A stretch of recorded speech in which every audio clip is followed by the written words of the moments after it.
Chapter 43. What Cook was stirring. That night Desperaux rolled the thread from the threadmaster's lair, along innumerable hallways, and down 3 flights of stairs. Reader, allow me to put this into perspective for you. Your average house mouse, or castle mouse if you will, weighs somewhere in the neighborhood of 4 ounces. Desperaux, as you well know, was in no way average. In fact, he was so incredibly small that he weighed about half of what the average mouse weighs. 2 ounces. That is all. Think about it. He was nothing but 2 ounces of mouse pushing a spool of thread that weighed almost as much as he did. Honestly, reader, what do you think the chances are of such a small mouse succeeding in his quest? Zip, zero, nada. Goose eggs. But you must, when you are calculating the odds of the mouse's success, factor in his love for the princess. Love, as we have already discussed, is a powerful, wonderful, ridiculous thing, capable of moving mountains and spools of thread. Even with a love and purpose in his heart, Desperaux was very, very tired when he reached the door to the castle kitchen at midnight.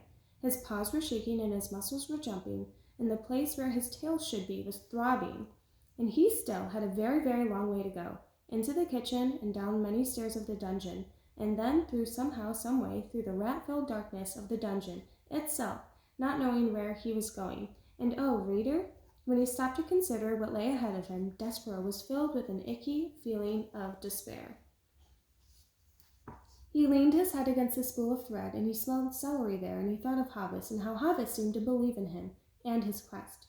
So the mouse raised his head and squared his shoulders, and pushed the spool of thread forward again into the kitchen, where he saw too late that there was a light burning.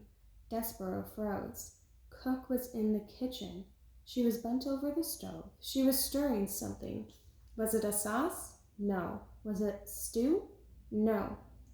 What Cook was stirring was soup. Soup, reader, in the king's own castle against the king's laws, right under the king's very nose. Cook was making soup. As the mouse looked on, Cook put her face into the steam, rising from the pot, and took a deep breath. She smiled a beatific smile, and the steam rose around her nose and caught the light of the candle and made a halo over her head. Desperaux knew how Cook felt about mice in her kitchen. He remembered quite clearly her instructions to Meg regarding himself. Kill him. The only good mouse is a dead mouse. But he had to go through Cook's kitchen to get to the dungeon door, and he had no time to waste. Soon daylight would dawn, and the whole castle would be awake, and a mouse would have no chance at all of pushing a spool of thread across the floor without attracting a great deal of attention. He would have to sneak past the mouse-hating Cook now, and so, screwing his courage to the sticking place, Desperaux leaned against the spool of thread and set it rolling across the floor.